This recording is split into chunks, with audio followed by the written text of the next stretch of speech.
Alden Richards nangangarap na magkaroon ng maligayang relasyon kay Catherine Bernardo.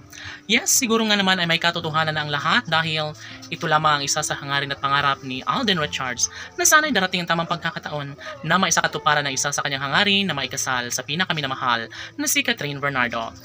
Dati-rati ay sobrang nararamdaman ang lungkot sa mga puso ni Alden dahil nga tila wala ng pag-asa pa na siya ay magiging tunay na maligaya.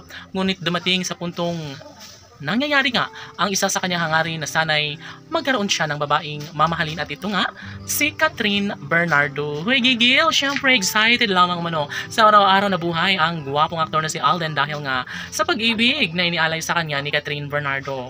Marami ang nagsasabi na sadyang namang tunay nila itong pinakainabangan at naghangad umano sila na sana'y habang buhay nilang maisakatuparan ng isa sa pangarap. Si Alden Richards ay talaga nga namang kampante at buo na ang loob upang maipagpatuloy magkaroon ng magandang kahihinatnan sa kanilang pagmamahalan. Well, kung ano man ang kanilang nasimulan sa kanilang relasyon, dapat lamang umano na maipagpapatuloy na magkaroon sila ng habang buhay na kaligayahan. Kahit ano pa man ang mangyayari, ay mas kailangan talaga ni Catherine Bernardo na maisakatuparan ng isa sa hangarin na sana'y magiging makatotohanan na lang ang lahat. Ibig sabihin na sadyang kailangan talaga na magkaroon ng magandang kahihinatnan na maikasal pagdating ng tamang panahon.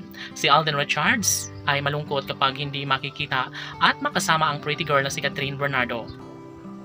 Of course, kung naisin lamang ni Alden Richards na magkaroon sila ng habang buhay na kaligayahan kasama ang pretty girl na si Catherine Bernardo, of course, ito na nga ang pinakainabangan ng lahat. Pinangarap ng lahat na sana'y magiging makatotohanan na sana ang isa sa kanilang hinahangad na sana'y darating na umano sa puntong makatuluyan nga ni Alden Richards, ang pretty girl na si Catherine Bernardo. Laging pakatandaan na hindi papayag si Alden Richards mawala sa kanyang buhay ang pretty girl na si Catherine. Ito umano ang isa sa kanyang pangarap at hangarin na sana'y may bahagi na sa tamang pagkakataon ng kanilang pagkakatuluyan dahil ito ang tanging pinakainaabangan ng lahat na sana'y silayan ng daigdig ang relasyong tunay na nagbibigay saya at kaligayahan sa taong bayan. Opo, nangangarap si Catherine Bernardo na magkaroon sila ng habang buhay na kaligayahan, pagkaroon ng supling, pagbuo ng sariling pamilya na siyang ibinabahagi ng dalaga at binata. Yes, laging pakatandaan na isa ito sa pinakahinahangad ni Alden Richards na sana'y hindi na umano magbabago kailanman ang kanilang pagmamahalan. Yes, mananatili ang sumpaan nila sa isa't isa at wala nang sinumang makakapigil pa sa kanilang relasyon. Of course, si Alden Richards ay kampante na dahil sa pag-ibig na inialay sa kanya ng pretty girl na si Catherine Bernardo. Laban!